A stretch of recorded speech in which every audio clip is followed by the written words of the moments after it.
Our Bible word is Acts 17, verses 26 to 27. And he has made from one blood every nation of men to dwell on all the face of the earth, and has determined their pre-appointed times and the boundaries of their dwellings, so that they should seek the Lord, in the hope that they might grope for him and find him, though he is not far from each one of us. So this is Paul. He's in Athens, and our current textual unit is Acts 17, verses 16 to 34. That is where Paul is proclaiming the unknown God in Athens. So Paul was on his second missionary journey. This is around the year 50 AD. He was in northern Greece, in Macedonia, and he visited places like Philippi and Thessalonica, and eventually he went south.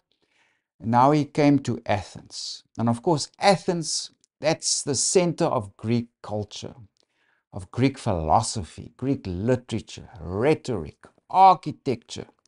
This is where all the bigwigs and all the clever people are of the ancient world.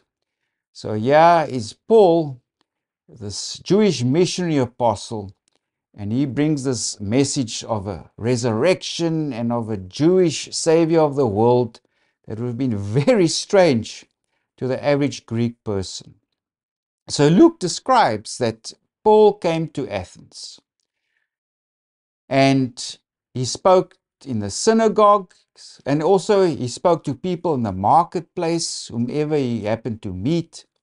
And then there were Epicureans and Stoics. They were philosophers who heard Paul speaking. And now they're thinking, what's this man saying? And they said, well, he's preaching foreign gods. And this is exactly the same accusation that was leveled against Socrates. And Socrates was the famous Greek philosopher that lived around 470 to 399 BC. And he was also charged of preaching foreign gods, and he was put on trial and sentenced to death. So yeah, Paul was also in Athens, and Luke presents him as a new Socrates of sorts, because he's also preaching foreign gods. And the scene is actually hostile, because these Epicureans and Stoic philosophers, they grab Paul and they take him to the Areopagus. It means the hill of Ares. And it actually referred to the Athenian Council. And they supervised education and visiting teachers. And they also advised on ethical, cultural, and religious matters.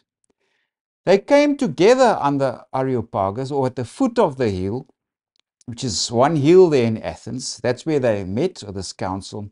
So now, yeah, Paul must explain himself. What's his teaching that he's bringing? Because, I mean, he does so without the approval and authority of the Athenian Council. Because, of course, Paul walked through the city. Before that, he also noticed all the statues. Some of them are quite obscene, of the gods and deities they worshipped. And he also saw this altar with an inscription to the unknown God. And now, this for Paul also gave him an entry to communicate the gospel to them. And he says, now I'm going to preach this unknown God to you, which is the true God of all of creation, etc. Now, if we go to verses 24, Paul says there, God who made the world and everything in it, since he is Lord of heaven and earth, does not dwell in temples made with hands. Nor is he worshipped with men's hands as though he needed anything, since he gives to all life, breath, and all things. So in Athens, there would have been many temples. And the normal procedure was, if you introduced a god to Athens, you had to purchase a piece of land, you had to build a temple for this god, and also bring sacrifices. That's now the proper worship. That was the common polytheism of the time. And now Paul says, well, the true God, he does not live in these things made by hands. He's not dependent on us for anything.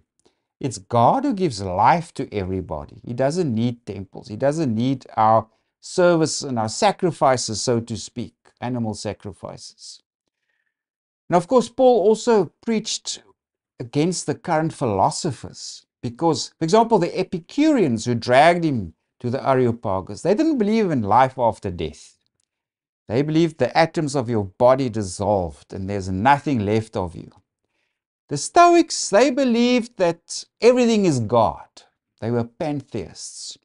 And the God, or the Logos, the divine reason, works its way through all matter and people to a specific end. Everything is predetermined according to the Logos to happen this way.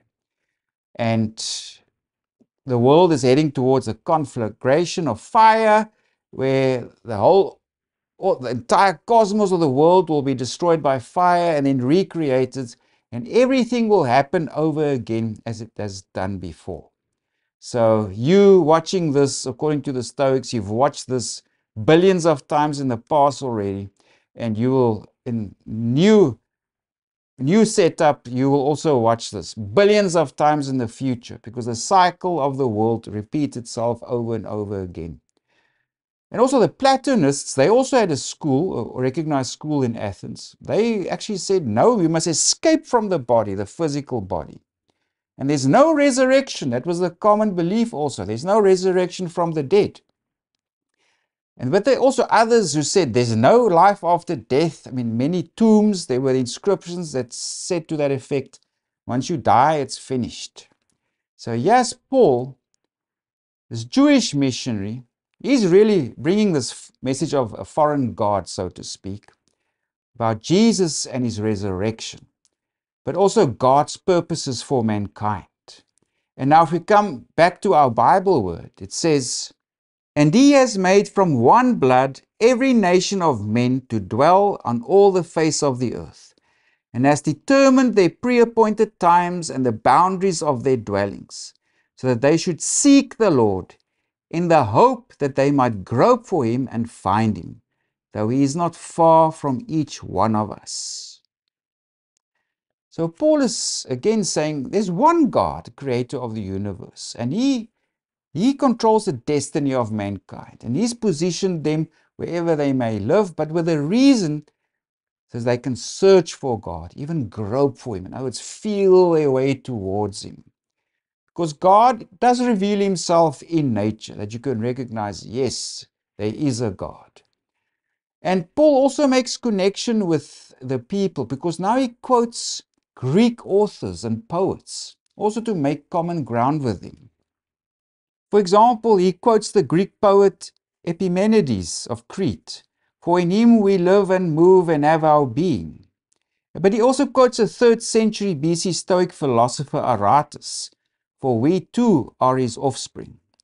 And these things suggest that there's an all-encompassing creator. So there is a little bit of it within the Greeks. Now Paul just wants to stir that idea up to its logical conclusion. Of course, they think of Paul as a babbler, as someone talking nonsense also. Because if we go back to verse 18, they say, what would this babbler like to say? And this Greek word is spermologos. This term refers to a bird that picks up seed and drops it. It's like a scavenger. It's somebody who picks up scraps of information and then communicates it in a way where it's supposed to be an authority or an authoritative way.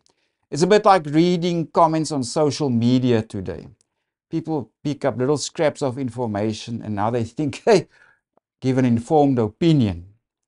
So this is what they think of Paul. He's kind of a buffoon.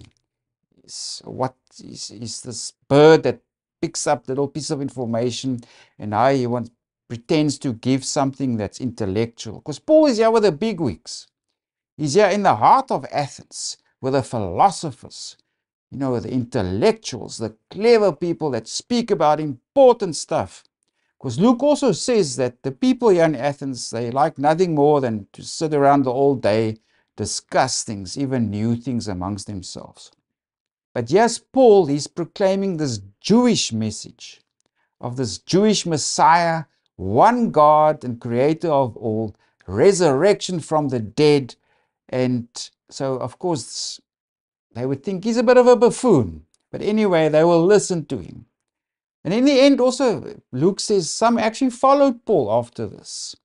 But Paul is here in a hostile environment. It's not a friendly environment. He's dragged away to the Areopagus. And I mean, this is established Greek culture and intellectual tradition. And here comes Paul, like for them, he's nobody. He's proclaiming something so strange and so silly.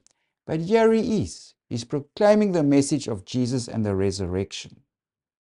Of course, Paul is also a bit naughty because he says, observing your statues and whatever, I can see that you are religious. But that word in Greek is also ambiguous because it can also mean superstitious. So Paul is telling them, you Greeks, you are religious, but also superstitious.